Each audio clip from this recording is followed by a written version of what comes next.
Assassin's Creed is really about history and credible world. We're playing with a history that is, without trying to spoil things, extends back, anywhere from 80 to 100,000 years from today and extends as far into the future as, we have time to make games. Two specifics about Assassin's Creed. The first one, it's a huge universe spanning across many different mediums with many different characters, events, locations.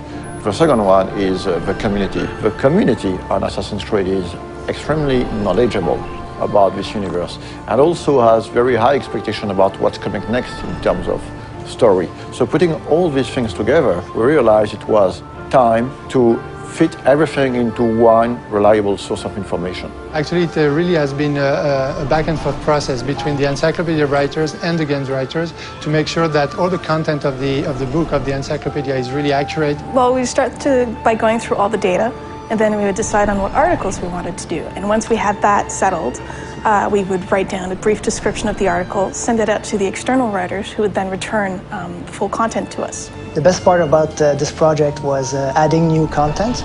Every time you get a chance to work on a brand like Assassin's Creed, it just makes your day, We are covering and unveiling a lot of information on characters such as Altair, Ezio, Desmond Miles, Subject 16, but also new assassins such as Shao Jun.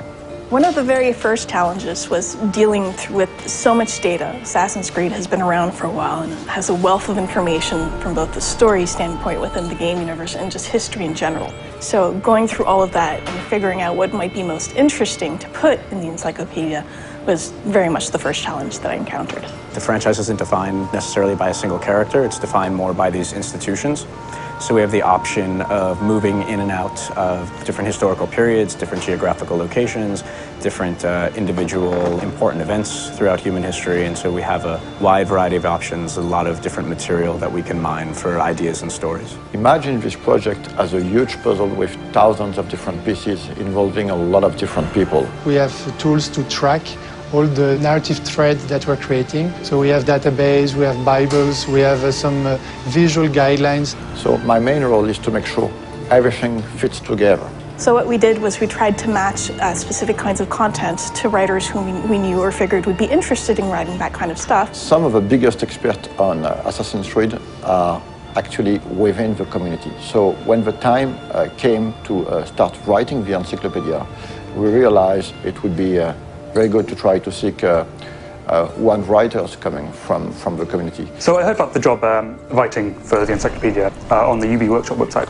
and I thought, well, it's about video games and it's about history, so it seemed perfect for me. We were really surprised by the reaction. We got hundreds of submissions, and some of them were very, very good. Well, most of the stuff I wrote was biographies, so of both the characters purely from the games and historical figures behind it. To make a long story short, instead of hiring one person, we finally hired 5 writers coming from the community. What I tried to do is dispatch the articles based on some of the test submissions they'd sent in, seeing what they liked to write best, and then we kept it contextually similar. We try to minimize the risk of bad overlapping and maximize the opportunities of cross-referencing. As for the design aspect of the encyclopedia, we worked with a local agency called Double Echo. They were crucial to the creative process. For example, during earlier discussions, we decided to only use production concept arts to illustrate the encyclopedia, as opposed to 3D renders or marketing assets. The role of concept art is very important in the conception of a game. During the early stage of conception, we work on very high-level concepts. So it's about silhouettes, a mood, skylines of the city, treatment for the characters, colors. It's quite remarkable how much of the stuff does have its ties to reality and things that really happened. And I'm pretty sure that readers will discover some really interesting and new information. For example, in the encyclopedia, we're gonna reveal some information about the Templars, among other things. But actually, the encyclopedia is gonna have some spoilers. So if you haven't played the game, just wait to read it. This encyclopedia is available in Europe in the Animus edition that you can find at retail. For more information, check on assassinscreed.com, and it is also available as a standalone worldwide on ubworkshop.com.